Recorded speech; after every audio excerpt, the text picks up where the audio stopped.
देखिए एक टाइम था जब नीट में भी जेई लेवल के क्वेश्चंस आया करते थे, उसी का एक परफेक्ट एग्जांपल ये क्वेश्चन जो आज मैं आपके सामने सॉल्व करने जा रहा हूँ। और ये आने वाले जेई 2025 और 2026 के लिए भी बहुत ज़्यादा इंपॉर्टेंट और रेलेवेंट है। तो आइए इसको समझ लेते हैं। पहले मैं क्वेश्चन आपको एक्सप्लेन कर दूँ है क्या। ये क्वेश्चन हीट ट्रांसफर के टॉपिक से है। क्वेश्चन कुछ इस प्रकार से है कि ये एक लेक है और एटमॉस्फेयर का टेम्परेचर -θ°C है और ऑलरेडी आइस की कोई लेयर x थिकनेस की लेयर बन चुकी है और नीचे ये वाटर है। और क्या होगा, जहां पर आइस और वाटर मिलेंगे वहां का टेम्परेचर 0°C होगा और हीट हाई टेम्परेचर से लो टेम्परेचर पे फ्लो करती है, आप जानते हैं। तो हीट थ्रू आइस लेयर ऐसे फ्लो कर रही होगी। अब क्वेश्चन में पूछा क्या गया है, क्वेश्चन में पूछा गया है find an expression for rate of growth of ice, find an expression for rate of growth of thickness of ice, ये पूछा गया है। That means we have been asked dx/dt, dx/dt निकालने के लिए का एक्सप्रेशन हमें निकालने के लिए कहा गया है और हमें गिवन क्या है, latent heat of fusion of course for water L given है and specific heat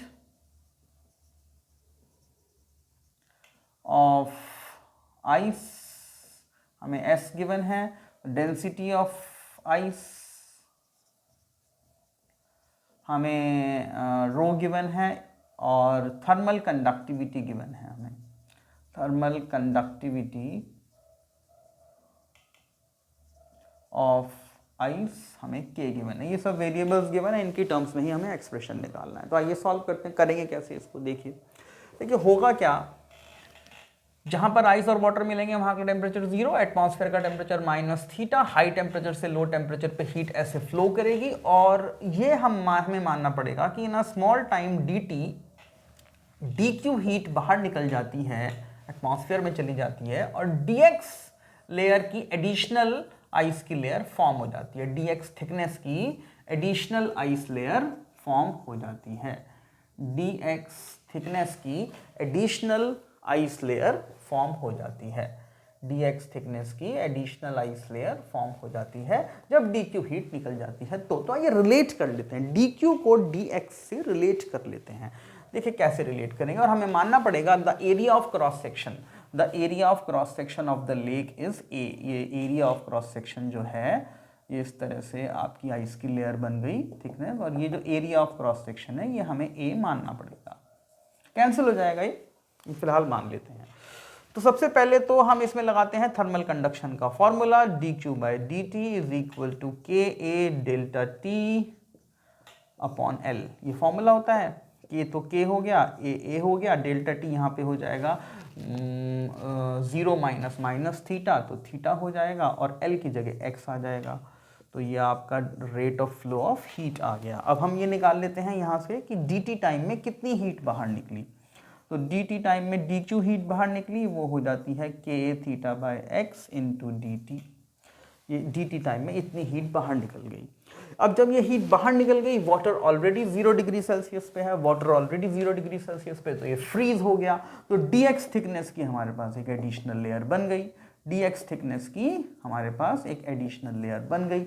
अब dx थिकनेस की लेयर जो बनी, तो इसके लिए कितनी हीट बाहर निकली होगी हमारे पाज, ये भी तो रिलेशन होता है Q = ml, इसका यूज करते हैं। अब हम ये जो dx थिकनेस की आइस की लेयर बनी है, मान लेते हैं इसका मास dm है, छोटा मास है इसका dm, और dq हीट के बाहर निकलने से ये बनी है। तो dq जो है वो dm इंटू L भी होगा from this equation, Q = ml। अब dm क्या होगा बेटा, dm होगा dv इंटू रो, और dv क्या होगा, ये वाला वॉल्यूम, स्लाइस का वॉल्यूम। तो dv हो जाएगा adx into rho into L।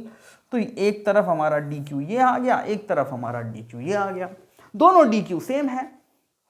ये हमने थर्मल कंडक्शन से निकाला, ये हमने फ्रीजिंग वाले रूल से निकाला, दोनों dq सेम है। तो इनको कर देते हैं इक्वेट, इनको कर देते हैं इक्वेट। तो अगर इनको इक्वेट करें तो हमारे पास आ जाता है a ρl into dx is equal to K A theta upon X into D T. और ये a से a हमारा हो जाता है कैंसिल और इसको रीअरेंज कर लेते हैं तो हमारे पास dx बाई डी टी निकल आएगा। dx बाई डी टी हमारे पास आ जाएगा k theta by X rho L, dx by D T K theta by X rho L. तो ये एक्सप्रेशन हमारे से एग्जामिनर ने निकलवाया था, ये निकाल लिया हमने। ये क्वेश्चन नीट 2019 में आया था। और इसी में एक चीज़ और पूछी जा सकती है, वो ये कि ऐसे ही क्वेश्चन सब दिया जाएगा आपको और ये पूछ लिया जाएगा कि इनिशियल थिकनेस x1 है, कितनी देर में थिकनेस ऑफ आइस x1 से x2 हो जाएगी, टाइम बताओ। क्या बताओ? टाइम। तो ये सब आपको करना पड़ेगा, ये निकालने के लिए टाइम, ये सब आपको करना पड़ेगा। इसको इंटीग्रेट करके टाइम आ जाएगा। देखिए कैसे, ये तो हमने निकाल ही लिया। x को इधर ले जाइए, x dx बन जाएगा जब x को इधर ले जाएंगे, और dt को उधर ले जाइए तो k theta bye rho L into D T बन जाएगा। इंटीग्रेट कर दीजिए x1 टू x2 और यहाँ 0 टू t, तो आपका t डायरेक्ट निकल के आ जाएगा t is equal to x2 square minus x1 square upon 2 into rho L upon K theta. तो ये टाइम निकल गया आपका। This is the time in which the thickness of ice layer will increase from x1 to x2। तो ये पूरा अब एक एडवांस लेवल का क्वेश्चन बन गया पूरा। तो देखिए ये नीट 2019 का क्वेश्चन जेई के लिए भी रेलेवेंट है। और मेरी आप लोगों से ये गुजारिश है कि आप नीट के क्वेश्चंस ये सोच के ना छोड़िए कि ये तो नीट लेवल के क्वेश्चन थे, जेई में नहीं आएंगे। हर क्वेश्चन में कोई ना कोई कॉन्सेप्ट छुपा होता है और उससे हम कुछ ना कुछ सीखते हैं। तो करते रहिए, कीप लर्निंग। नीट के क्वेश्चंस भी प्रैक्टिस करिए, जेई के तो कर ही रहे हैं आप।